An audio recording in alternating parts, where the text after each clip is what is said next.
Huwag kang sumagot-sagot. Hindi iyon ang katapusan ng usapan. Kinabukasan, tumigil ang mundo ni Elena. Nakatayo si Lola Elena, edad 65, sa harap ng cashier ng supermarket. Inabot niya ang kanyang ATM card, ngunit tahimik na nagpakita ng error ang terminal. Sinubukan niya ulit, bigo na naman. Tumingala ang cashier, at nang sunod-sunod ay napatingin ang mga taong nasa likod niya. Noon lang naunawaan ni Elena. Hindi lang ito simpleng problema sa card. Noong nakaraang gabi, sinabi ng kanyang asawa, "Hindi na kita palalampasin ngayon." At totoo nga, walang salita, pinutol niya ang lahat. Ang budget sa bahay, ang card, ang passbook, ang cash, pati na ang ID niya. 40 taon ng kasal. Hindi kailanman naging babae si Elena na hindi marunong magpatakbo ng bahay. Si Elena ang nag-ayos ng negosyo, nagbabayad ng kuryente at tubig, nag-aasikaso ng insurance, at siya ang nagpapaikot sa bahay sa buong buhay niya. Ngunit ang pangalan sa pera ay laging sa asawa niya. Noong umagang iyon, wala ni singkong duling na gumagalaw sa pangalan ni Elena. Nang humingi siya ng utang sa botika, hindi inakala ni Elena na magiging tao siya na kailangang magpaliwanag ng ganito. Nang marinig niya sa barangay hall na mahirap magbigay ng tulong kung may asawa na nakatira sa iisang address at may kita, noon lang niya unang napagtanto. Hindi ito pagtatalo ng magkatuwang. Ang pagputol sa pera ay hindi pagputol sa pagkain, kundi pagputol sa mga pagpipilian ng isang tao. Ngunit ang mas kakaiba, ang lahat ng ito ay tila planado ng mabuti. Ang lokal na tindahan sa kanto ay tumanggi na sa pag-utang. Alam na ng mga kapitbahay ang kalagayan ni Elena. Pati ang mga anak niya, sinabi sa kanyang, "Tiis lang ma, maguguluhan lang lalo." And why? Noon, naisip ni Elena, bakit ako lang ang tinatrato na parang ako ang unang nakaranas nito? Ang asawang nagputol ng budget ay hindi lang malakas sa loob ng bahay. Sa labas, kumakalat na ang balita. At isang araw, aksidenteng nakita ni Elena ang matagal ng kaibigan ng kanyang asawa. Ang pagbaling niya sa tingin, ang sobre ng dokumento, ang pagtitipid niya sa salita. Sa sandaling iyon, unang pumasok sa isip ni Elena ang isang tanong. Wala ba talaga silang pera? O may tinatago? Noong gabing iyon, binuksan ni Elena ang drawer na hindi niya kailanman binuksan. Piraso ng punit na sobre, ang salitang pensyon, automatikong bawas, 2 beses na nakasulat na payment date. At napagtanto niya, ang pagputol sa budget ay maaaring hindi parusa, kundi isang kilos upang pagtakpan ang isang bagay. Ngunit hindi sumigaw si Elena. Hindi rin naglantad. Hindi rin siya tumakas. Nagsimula siyang magtala. Petsa, oras, salita, bawat kilos.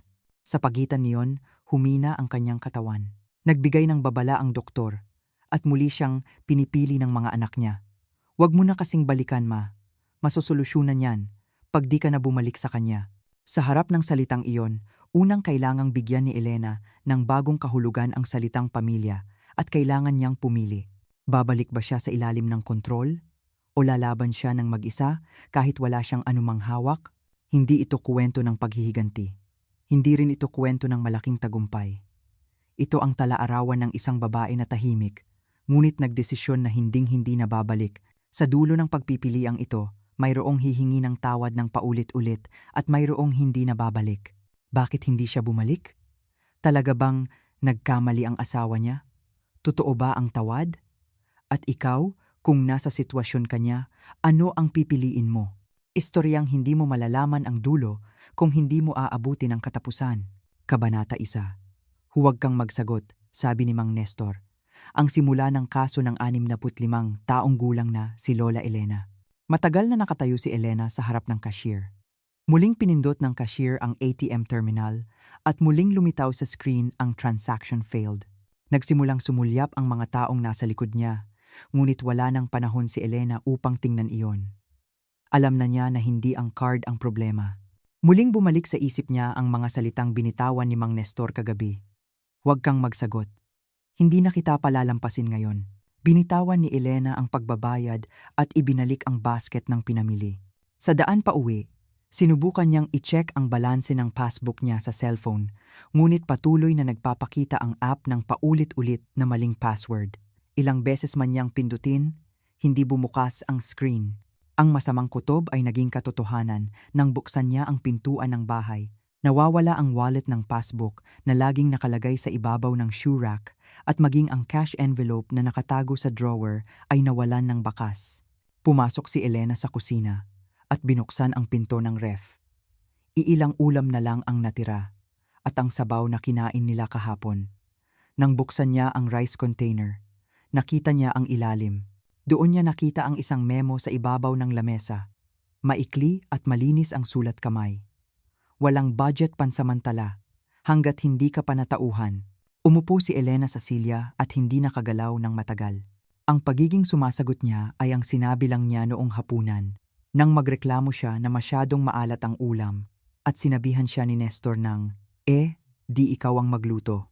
Hindi niya inakala na ang isang salitang iyon ay hahantong sa pagputol ng budget. Marahil, alam niya, hindi ito ang unang beses na ginawa niya ito. 40 taon ng kasal, si Elena ang laging responsable sa pagpapatakbo ng bahay. Nagsusulat ng financial record, inaasikaso ang utilities, nagbabayad ng insurance. Ngunit ang pera ay laging nasa pangalan ni Mang Nestor. Tuwing kailangan, sinasabi ni Nestor na, pera kong pinaghirapan yan.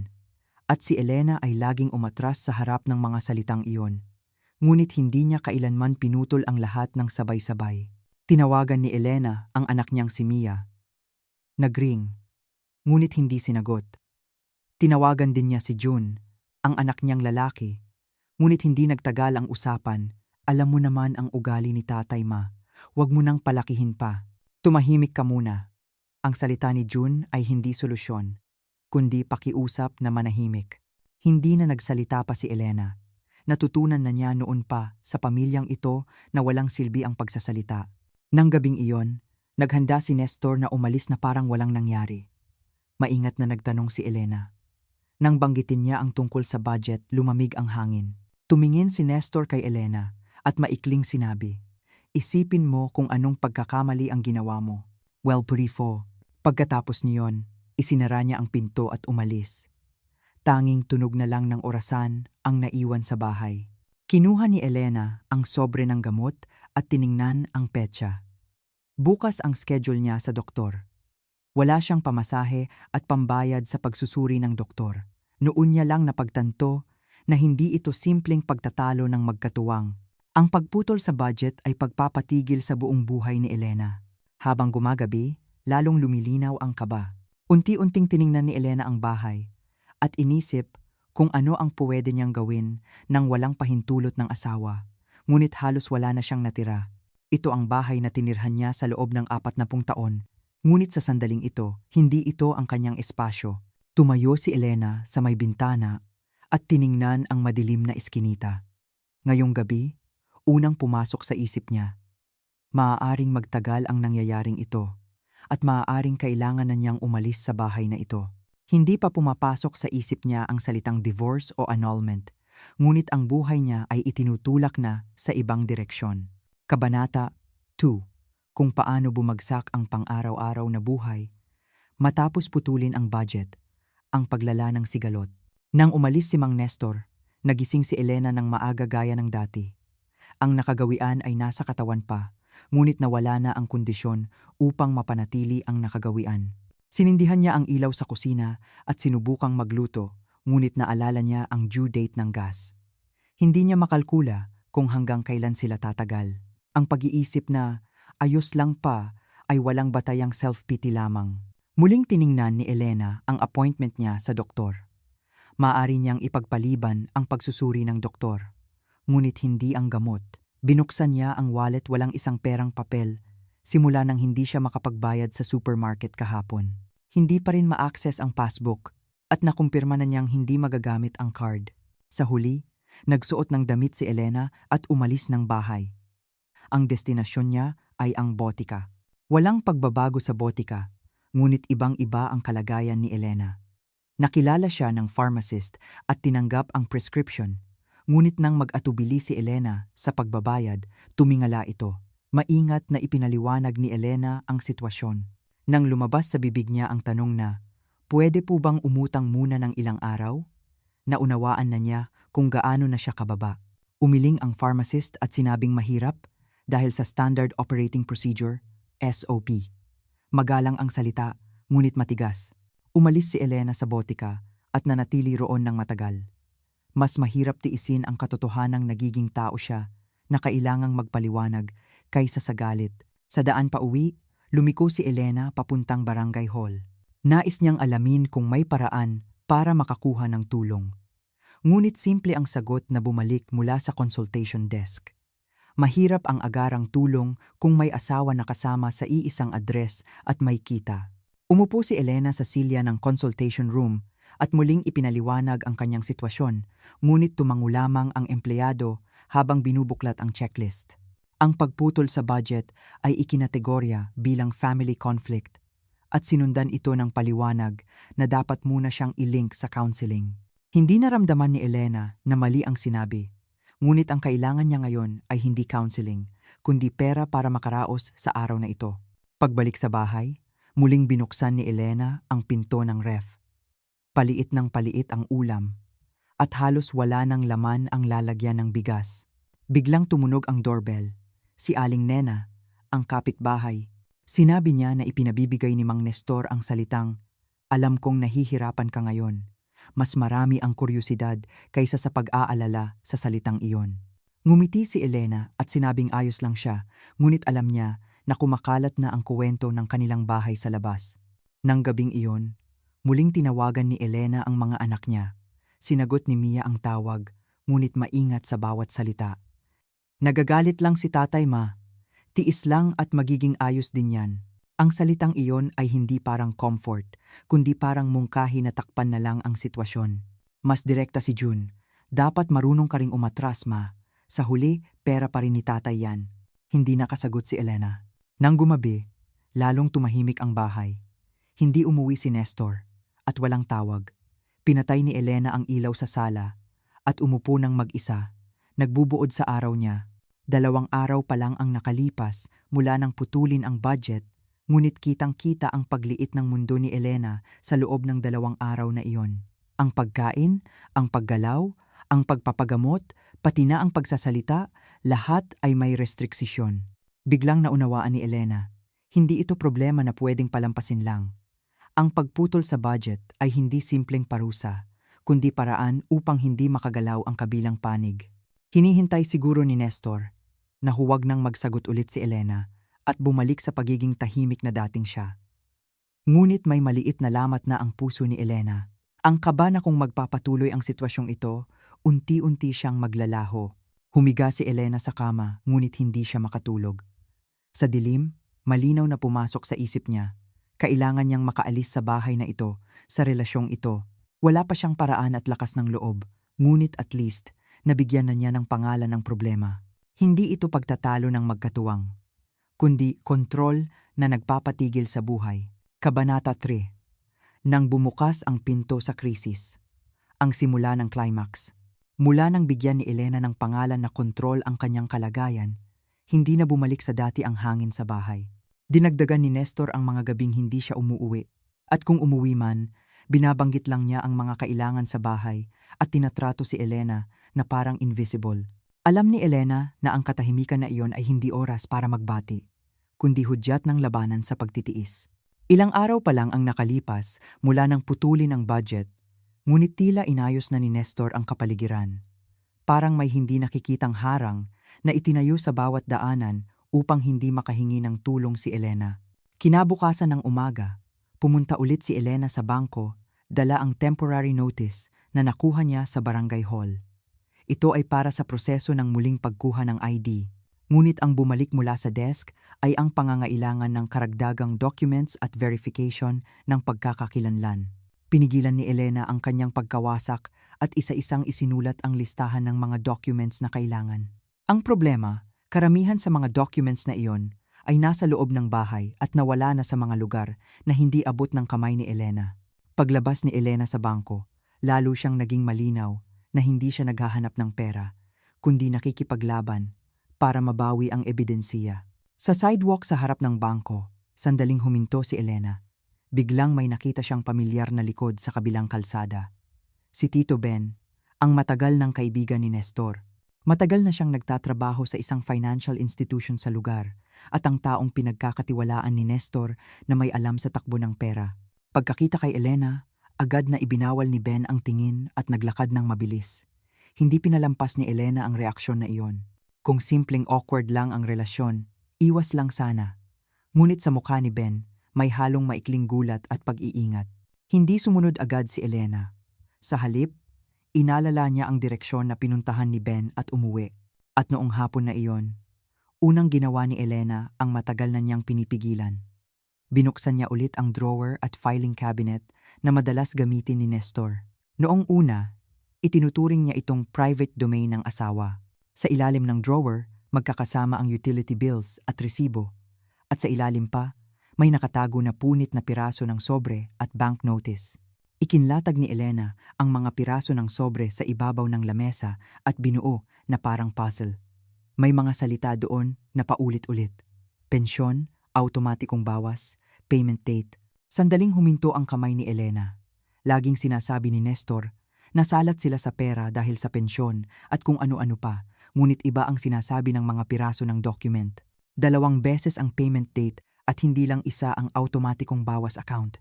Hindi sigurado si Elena, ngunit malinaw na may tinatago. Pumasok sa isip niya ang posibilidad na ang pagputol sa budget ay hindi simpleng parusa, kundi isang hakbang upang itago ang daloy ng kanyang pera at ipatigil ang bibig ni Elena. Isinulat ni Elena ang mga petsa at numero ng account na tila nakita niya sa papel.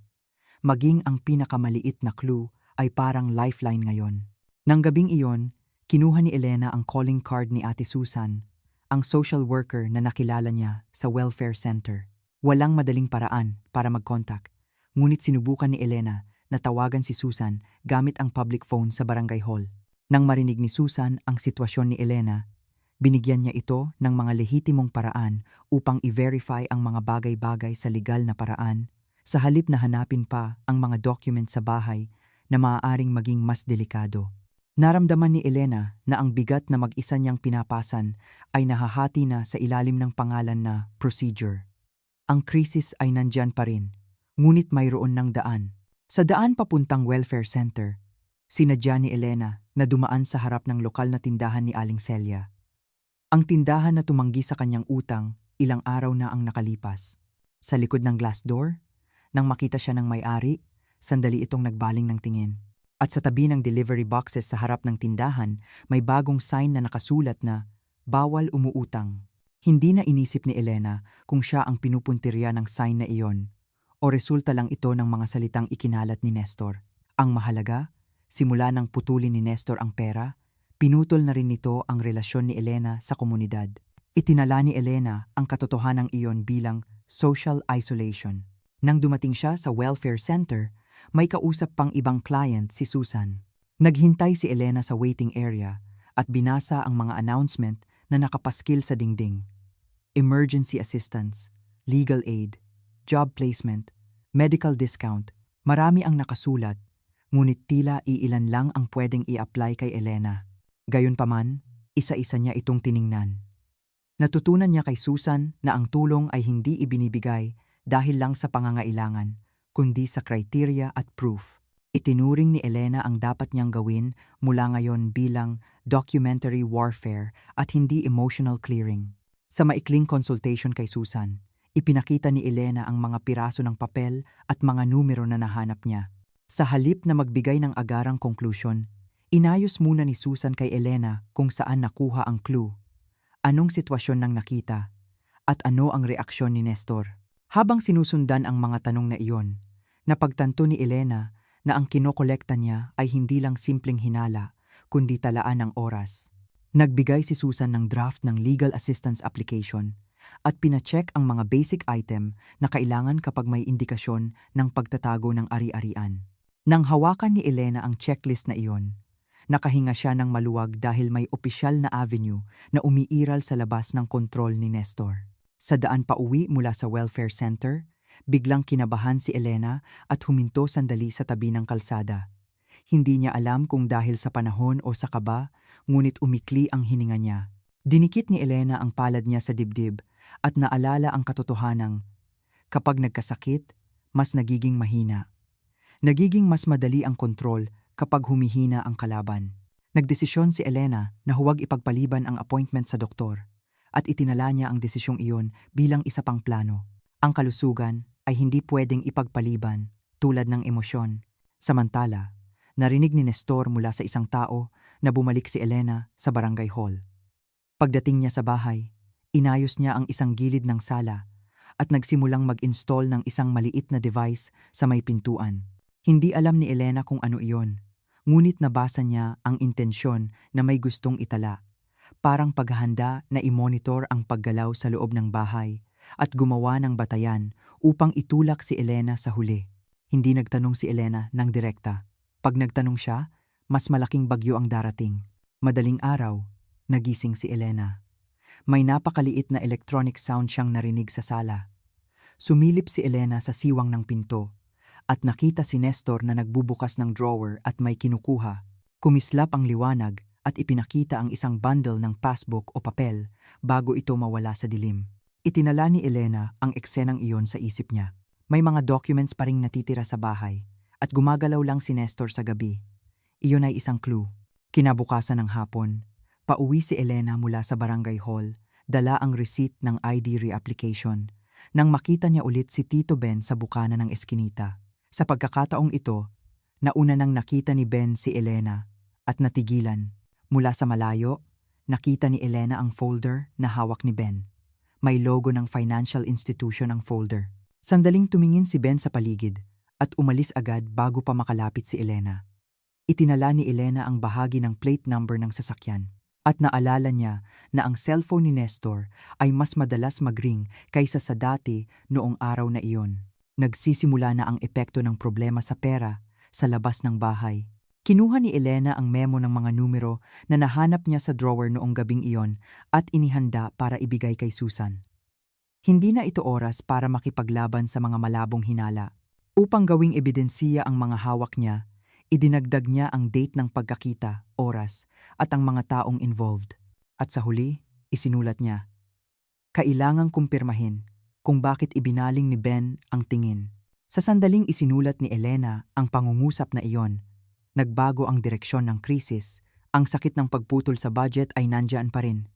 Ngunit ngayon, nakatingin na si Elena sa mas malaking problema na nakatago sa likod ng kontrol ni Nestor.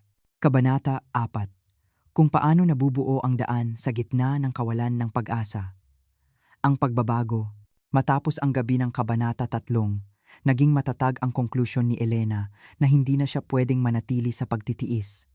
Ang oras mula nang putulin ang budget ay hindi problema ng emosyon, kundi problema ng istruktura. Upang baguhin ang istruktura, kailangan ng records at procedure. Upang gawin ang records at procedure, kailangan niyang lumabas. Kinabukasan ng umaga, inilagay ni Elena ang receipt ng barangay hall at ang checklist ni Susan sa isang folder at umalis. Ang destinasyon niya ay hindi ang welfare center, kundi ang elderly job support center na isinulat ni Susan. Hindi ito paraan upang makakuha ng pera agad, kundi paraan upang gumawa ng daan upang makapagtiis kahit putol ang pera. Masikip ang center kaysa sa inakala niya. Nakaupo ang mga matatanda sa pila at puno ng announcement ang dingding. Part-time job, public service, caregiving, facility cleaning. Noon, unang naunawaan ni Elena kung gaano karaming tao ang naghahanap ng trabaho sa sarili nilang pangalan. Ang ilan ay dahil sa pera matapos magretiro. Ang ilan ay dahil sa pagkakawatak-watak ng pamilya. Ang ilan ay dahil sa hospital bills. Ang kalagayan ni Elena ay hindi espesyal. Sa katunayan, ang katotohanang hindi siya espesyal ay nagbigay sa kanya ng kakaibang lakas. Kung hindi lang siya ang nakakaranas nito, may daan na ring umiiral sa kung saan. Tinawag ang numero ni Elena. Ang nag-asikaso sa consultation, hindi tulad ng inaasahan, ay hindi bata. Isang babae na nasa early 50s, si Ate Susan. Sandaling natigilan si Elena. Si Susan ang social worker na nakita niya sa welfare center. Ang dahilan kung bakit nakita ni Elena ang center, kahit hindi niya matandaan ang pangalan nito, ay dahil si Susan ang coordinator na pumupunta sa welfare center at sa job center ng sabay. Tiningnan ni Susan ang folder ni Elena at inilatag ang checklist bago magsalita. Sa kilos na iyon, naramdaman ni Elena na ang paraan ng hindi pagpapaapekto sa emosyon ay makapagliligtas sa buhay ng tao.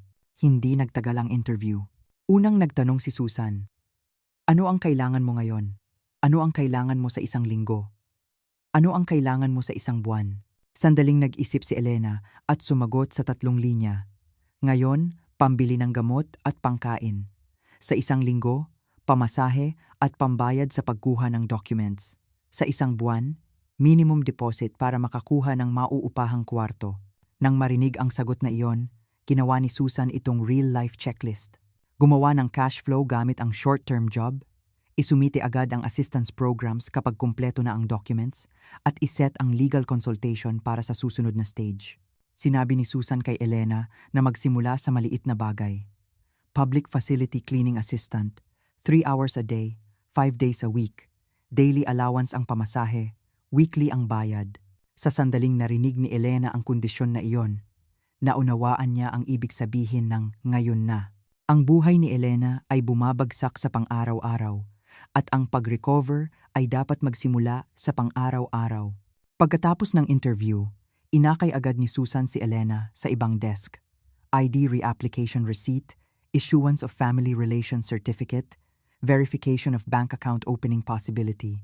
Sa maikling trajectory na iyon, naramdaman ni Elena na mayroon talagang bagay na pwede niyang gawin. Noong hapon na iyon, muling tumayo si Elena sa harap ng bank teller. Ngayon, hindi na siya random, kundi handa. Temporary ID verification documents, barangay hall receipt, expected issuance confirmation. Maingat na tiningnan ng teller ang mga documents at sinabing posible ang pag-open ng account sa ilalim ng limited conditions. Nanginginig ang kamay ni Elena na parang taong unang nag-open ng bank account sa buhay niya. Hindi siya naniniwala noon na ang isang passbook ay pwedeng magbago ng buhay. Ngunit ngayon, wala siyang choice kundi maniwala. Nang matanggap ni Elena ang passbook na nakaimprenta ang kanyang pangalan, may maliit na tunog sa loob ng katawan niya. Tunog ng hininga na muling nagpatuloy. Sa daan pa uwi, sinadya ni Elena na dumaan sa eskinitang palengke. Pamilyar na daan ito kung saan siya namimili noon, ngunit ngayon tila iba ang itsura. Ito ay dahil si Elena ay hindi na isang asawa na namimili, kundi isang individual na naghahanda para mabuhay. Ngunit sa sandaling iyon, nakaharap ulit si Elena sa isa pang katotohanan, kailangan niyang umuwi. Ang bahay ay nandoon pa rin, at posibleng may natitira pang documents doon. Higit sa lahat, kailangan niyang kumpirmahin kung ano ang mga kilos ni Nestor. Mula noong araw na iyon, tiningnan ni Elena ang bahay hindi bilang residence, kundi bilang site na kailangan niyang i-verify. Nang gabing iyon, mas maagang umuwi si Nestor kaysa sa dati. Naghanda si Elena ng hapunan na parang walang nangyari. Ngunit tumingin si Nestor sa kusina at binuksan ang ref upang i-check ang laman. Kilos ito upang kumpirmahin kung ano ang binili ni Elena. Hindi tiningnan ni Nestor nang diretso ang mukha ni Elena at maikling sinabi, "Narinig kong gumagala ka sa labas."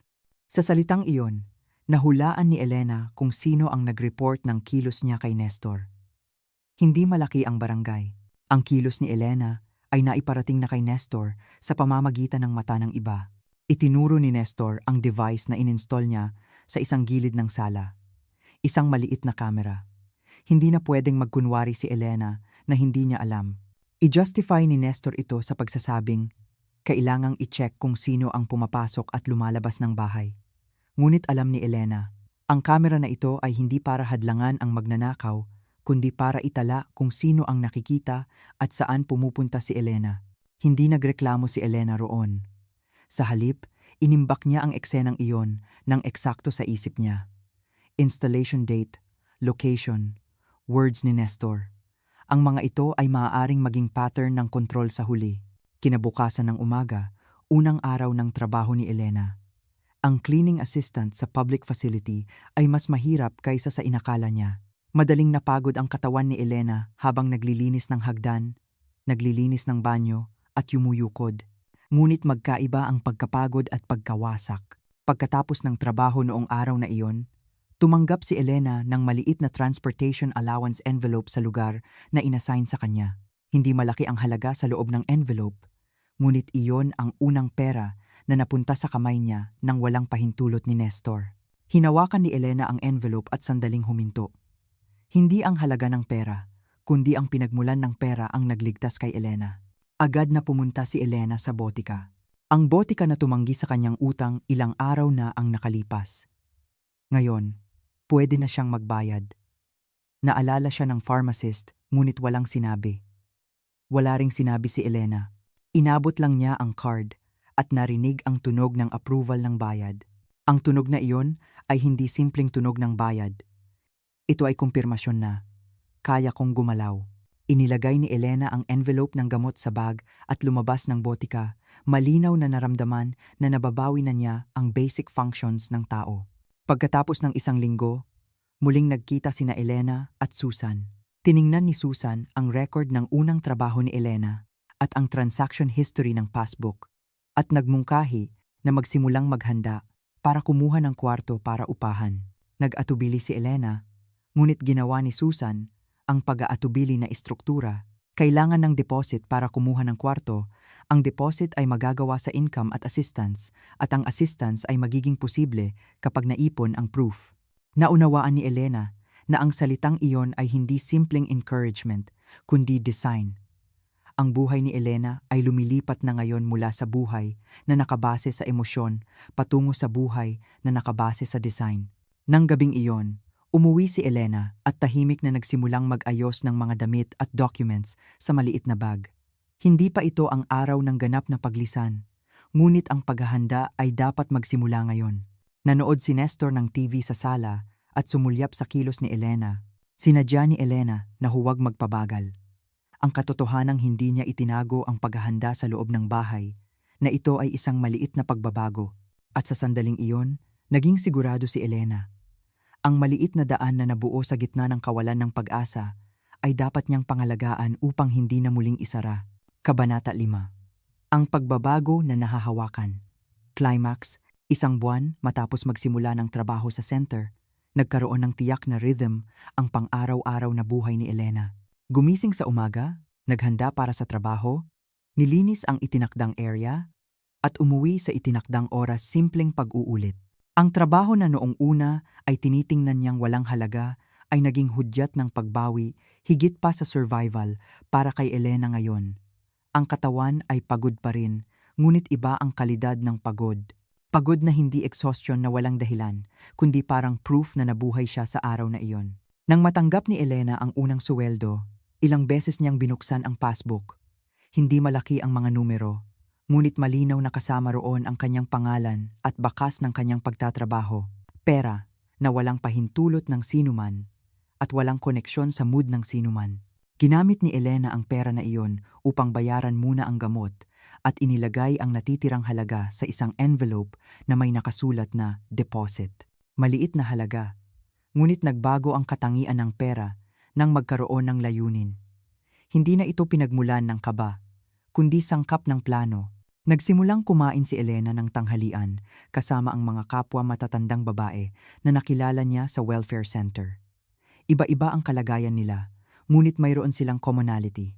Lahat sila ay nakaranas ng pagkakait sa loob ng pamilya minsan.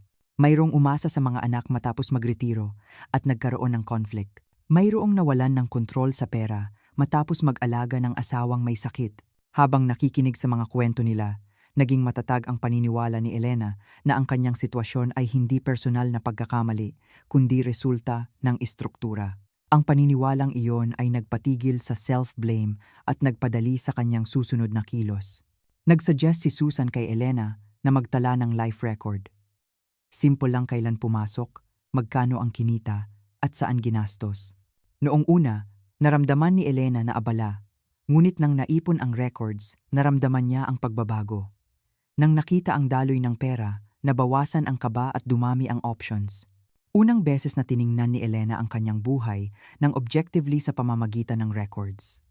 Nang ang schedule at numero ang naging sentro, unti-unting nawalan ng impluwensiya ang kontrol ni Nestor.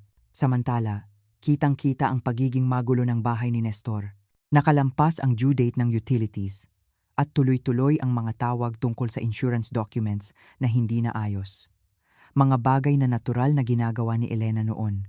Noong una, binaliwala lang ni Nestor. Ngunit nang umulit ang problema, nagsimula siyang mainis.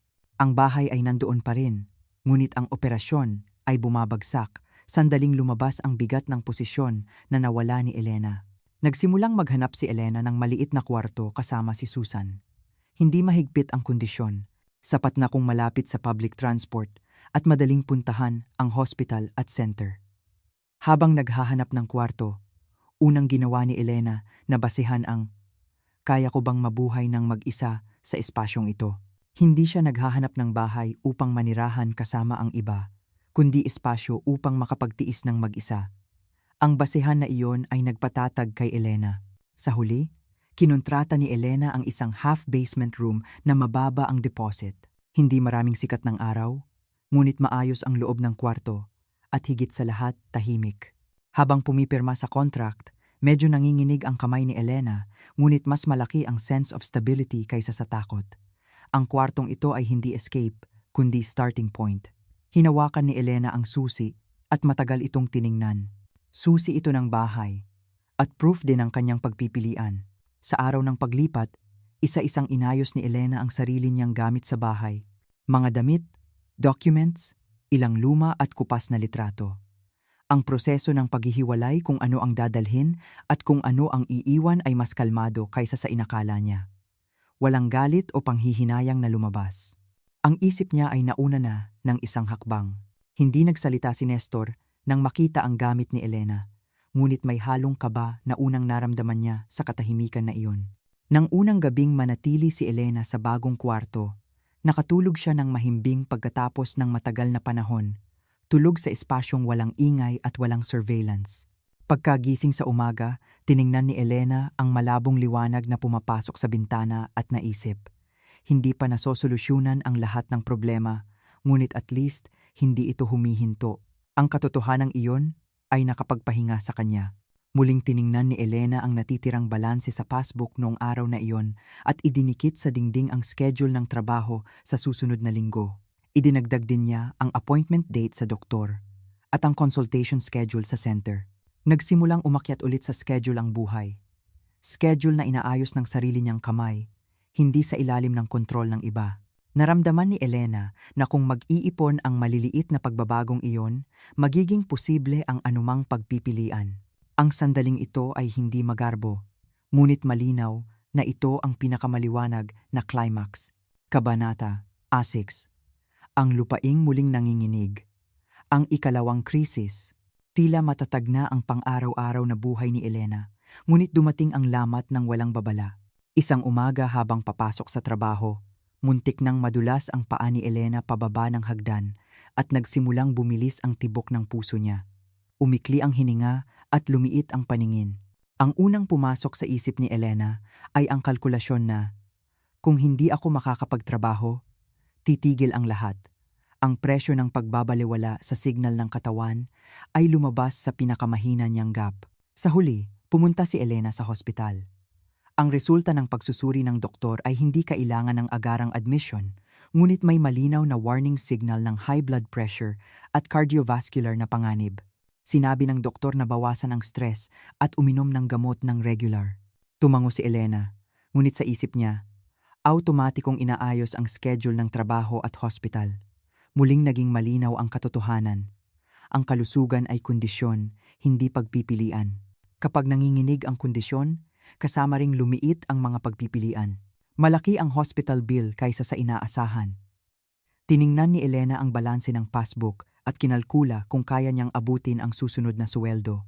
Sa kabutihang palad, kaya niyang bayaran ang basic treatment, ngunit pwedeng magbago ang sitwasyon kung magpapatuloy ang additional tests. Dumaan si Elena sa welfare center at muling kincheck ang medical assistance at discount programs. Posible ang tulong, ngunit kailangan ng oras ang proseso. Itinala ni Elena sa notebook niya, kapag nagkasakit, mas nagiging mahina. Ang krisis ay laging dumarating ng magkakasabay. Sa parehong oras, tumawag si June. Mas nagmamadali ang boses niya kaysa sa dati, at mabilis siyang nagsalita. Nagkaroon ng problema ang negosyo niya, at kailangan niya ng agarang pera para ayusin ito. Hindi nagtanong si June ng direkta, ngunit nabasa ni Elena ang direksyon ng tawag. Sa huli, isa lang ang option. Implikasyon na kung makikipag-ayos si Elena kay Nestor, pwedeng maayos ang problema sa pera. Muling kinabahan si Elena. Ang krisis sa kalusugan at ang problema ng anak ay dumating ng sabay-sabay. Matapos ang tawag, matagal na nakaupo si Elena. Hindi niya gustong balewalain ang hirap ng kanyang anak, ngunit iba ang kuwento kung ang kapalit ng tulong ay ang pagbalik niya. Alam na ni Elena sa karanasan na sa sandaling bumalik siya, lalong titibay ang kontrol. Walang masamang intensyon sa sinabi ni June, ngunit ang kawalang alam na iyon ang nagtulak kay Elena sa bingit. Ang salitang pamilya ay muling dumarating bilang kondisyon. Samantala, nagsisimula na ring lumabas ang sitwasyon ni Nestor. Ang bahay na nawalan ni Elena ay mabilis na nagulo. Tuloy-tuloy ang notice ng utility default at tuloy-tuloy ang tawag tungkol sa insurance. Humingi ng tulong si Nestor sa mga kaibigan, ngunit hindi na naging maayos tulad ng dati. Kumalat din ang problema sa pera kay Tito Ben, at lalong lumaki ang pressure ng magsabay-sabay ang pension withdrawal at loan repayment schedule.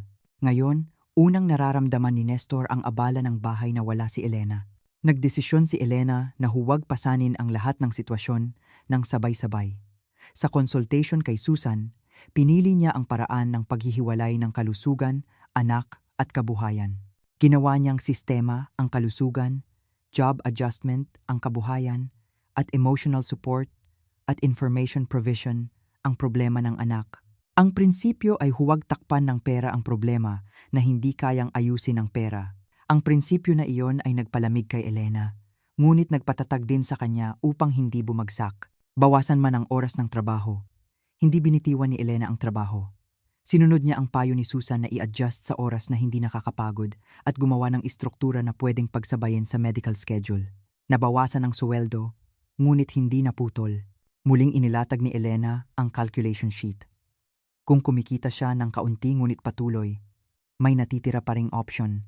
Ang simpleng logic na iyon ang nagpapatatag kay Elena ngayon. Muling tumawag si June.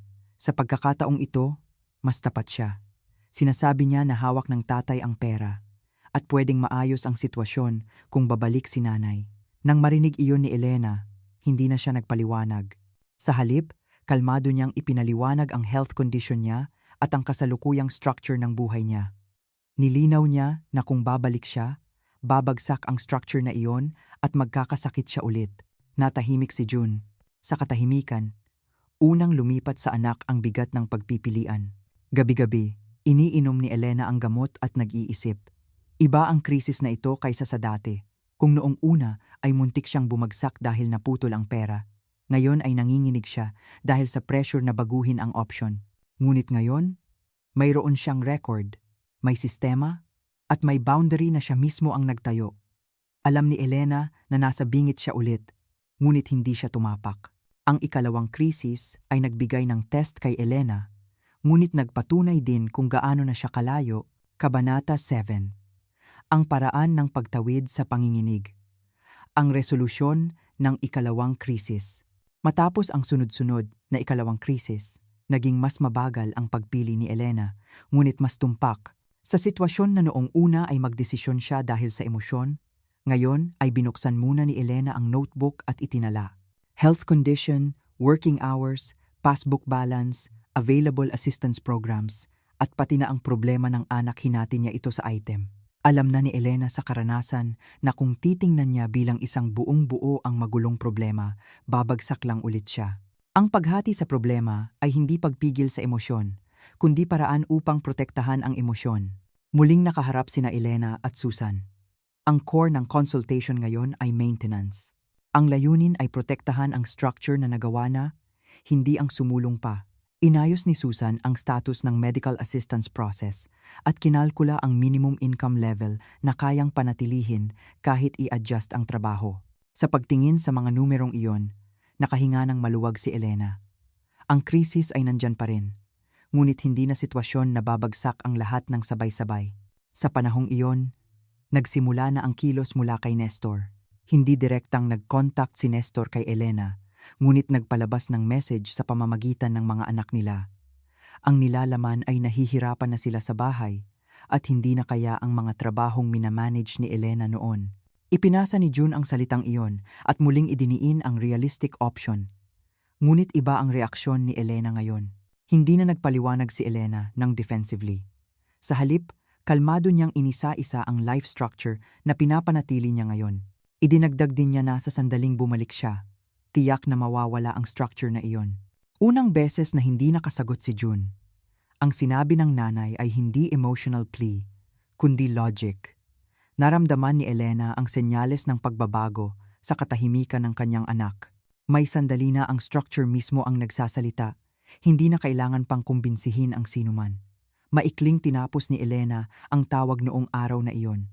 Ang karagdagang persuasion ay maaaring maging daan upang bumalik sa dati. Iba ang reaksyon ni Mia.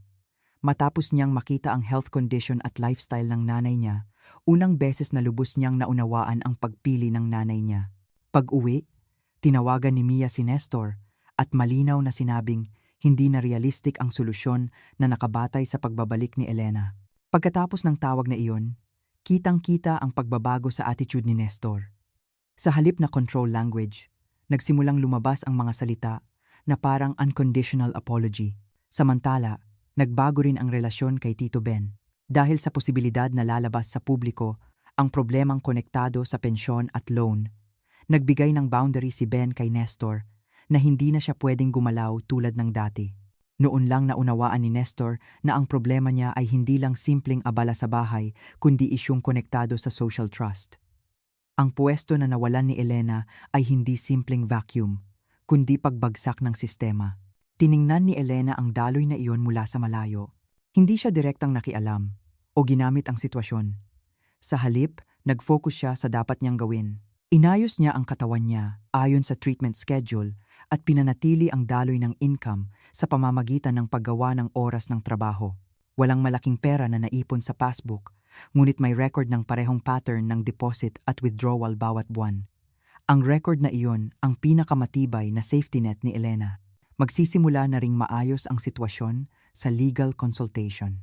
Ang kalagayan ng pagputol sa budget at ang pag-install ng surveillance device ay naging mahalagang context sa proseso ng dispute at nakakuha ng trust ang record ng self-reliance ni Elena. Hindi mabilis ang proseso ng divorce, ngunit malinaw ang direksyon. Hindi na nag-alala si Elena. Sigurado siya na kahit ano pa ang maging resulta, hindi na siya maibabalik sa dating lugar. Si June ay nagsimula na ring mag-ayos ng debt. Noong una ay napilitan lang siyang gumalaw, ngunit nagbago ang attitude niya nang harapin niya ng direkta ang problema niya.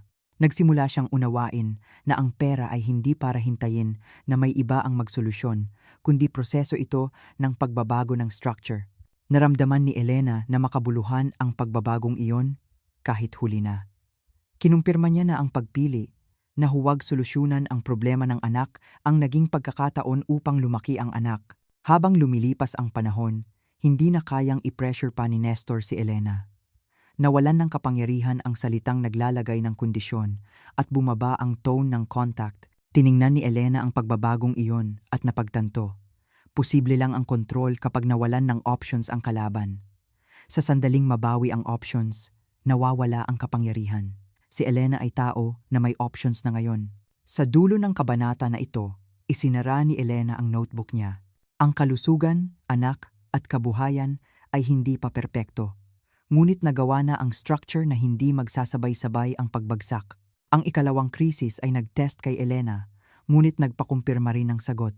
Ang katotohanang hindi na siya ang dating Elena, at ang kasiguraduhan na kaya niyang ipagtanggol ang buhay na ito hanggang sa huli. Kabanata 1. Ang pagpili na huwag bumalik. Conclusion at epilogue.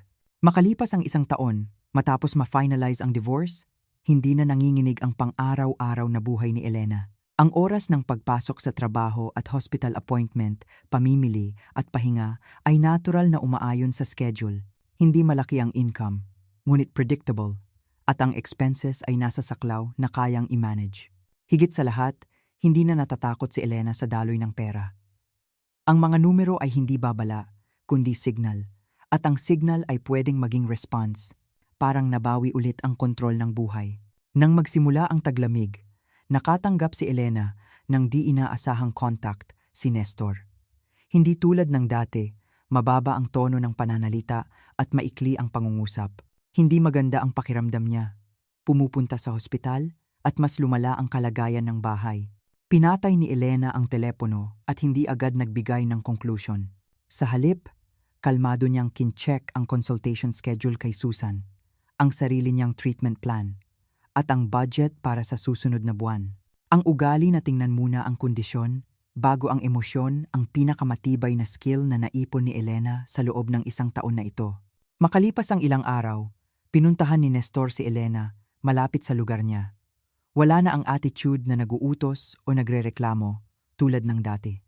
Sa halip, yumuko siya at maingat na pumili ng salita. Magsama na ulit tayo. Bumalik ka na sa dati. Maingat na sinabi iyon. Nang marinig ni Elena ang salitang iyon, hindi ang mukha ni Nestor ang tiningnan niya, kundi ang sitwasyon na nagbigay daan sa salitang iyon. Lumalang problema sa kalusugan, problema sa pera, paglisan ng mga tao sa paligid. Huli na ang apology. At ang kondisyon ay nandoon pa rin. Hindi pinutol ni Elena ang salita ni Nestor. Pagkatapos niyang marinig ang lahat, marahan niyang sinimulan ang sarili niyang kuwento. Kalmado niyang ipinaliwanag kung paano siya nabuhay sa loob ng 1 taon, ano ang binago niya, at anong structure ang nagpapanatili sa kanyang buhay ngayon. Hindi rin niya itinago na kung babalik siya, babagsak ang structure na iyon. Walang galit o paninisi sa salita ni Elena. Tanging list ng facts at resulta ng pagpipilian. Sa harap ng kalmadong iyon, wala nang mahanap na salita si Nestor upang i-persuade pa. Sa panahong iyon, naging malinaw na rin ang attitude ng mga anak. Tinanggap na ni June ang sarili niyang responsibilidad matapos ayusin ang debt, at si Mia naman, nang makita ang buhay ng nanay niya ng direkta, tuluyang binitiwan ang ideya na pagbabalik ang solusyon. Ang pamilya ay hindi pa rin perpekto, ngunit at least, hindi na nila sinubukang ibalik ang pagpili ni Elena. Naramdaman ni Elena na sapat na ang pagbabagong iyon, kahit huli na. Dahil ang boundary na panatilihin ang relasyon, ngunit hindi isuko ang buhay ay naipagtanggol. Nagbigay si Elena ng isang suggestion kay Nestor. Kung kailangan niya ng tulong sa treatment o buhay, ayusin niya ito sa pamamagitan ng mga anak at sistema. Nilinaw niya na hindi niya pipiliin ang pagbalik sa kanyang bahay at buhay. Boundary na hindi tuluyang puputulin ang relasyon, ngunit hindi na muling ibibigay ang buhay. Hindi nalampasan ni Nestor ang boundary na iyon. Sa sandaling iyon, naging sigurado si Elena. Ang pagpili na huwag bumalik ang tanging paraan upang protektahan ang sarili niya. Pagbalik sa bahay, inayos ni Elena ang sapatos niya tulad ng dati at kincheck ang schedule ng trabaho sa susunod na linggo. Lumabas sa cellphone ang notification ng hospital appointment at normal ding naayos ang automatikong bawas sa passbook. Ang lahat ng ordinary verification process na ito ay ang conclusion para kay Elena. Walang dramatic reconciliation o matinding paghihiganti, ngunit ang buhay ay hindi na muling tumigil. Sa halip, tahimik itong sumusulong. Epilogue. Ang pagpili na magpatuloy. Sa isang hapon na parang epilogue, nakaupo si Elena sa bintana, umiinom ng tsaa, at inalala ang nakaraang 1 taon. Ang cashier noong naputol ang budget, ang botika na tumanggi sa utang, ang maliit na envelope ng unang sweldo, at ang susi ng bagong kwarto. Ang lahat ng eksena ay konektado sa isang linya, napagtanto ni Elena. Ang kontrol na sumubok na magpabagsak sa kanya ay naging pagkakataon upang muling itayo ang sarili niya. Hindi na nabubuhay si Elena sa ilalim ng pahintulot ng sinuman. Kahit magsagot siya o pumili ng katahimikan, kaya niyang harapin ang resulta ng mag-isa. Ang kalayaan na iyon ay hindi perpekto, ngunit sapat. Ibaba ni Elena ang tasa at tumayo, upang tapusin ang schedule ngayon at maghanda para sa schedule bukas. Ganoon nagtapos ang kwento ni Elena, at sa parehong oras, nagpapatuloy. Ang kwento ni Elena ay hindi nagtapos sa pagkapanalo o paghihiganti sa sinuman. Binalik lang niya ang sarili niyang buhay sa sarili niyang kamay. Nang naputol ang budget, napagtanto ni Elena, hindi ang kawalan ng pera ang nagpahirap, kundi ang kawalan ng karapatang pumili. Kung ang buong buhay ay pwedeng huminto dahil lang sa magsagot, iyon ay kontrol, hindi pagtatalo ng magkatuwang. At hindi tumakas si Elena sa kontrol na iyon. Tahimik siyang nagtala, naghanda, at gumalaw. Isa-isa, hindi siya sumigaw, nang malakas at hindi naghiganti sa sinuman. Ngunit sa huli, pinili niya ang option na huwag nang bumalik. Makalipas ang 1 taon ng divorce, humingi ng tawad ang asawa niya. Ngunit alam ni Elena, Ang dahilan kung bakit huli ang apology at kung bakit dumating ito ngayon. Ang tinanggihan ni Elena ay hindi ang tao, kundi ang buhay na muling kokontrolin. Ikaw na nakikinig sa kwentong ito, baka humihinga ka rin sa ilalim ng pahintulot ng sinuman? Dahil sa pera, relasyon, edad, o pamilya hindi ba naging natural ang pagtitiis sa isang sandali? Ang buhay na puno ng pagtitiis ay tiyak na hihingi ng kapalit. Ngunit ang buhay na puno ng pagpili ay tiyak na gagawa ng daan kahit tumagal. Hindi kailangang maging perpekto ngayon, tulad ni Elena. Tanging isang standard lang ang kailangan. Ang desisyon na hinding-hindi na babalik. Ang buhay mo ay maaari mo nang piliin ngayon.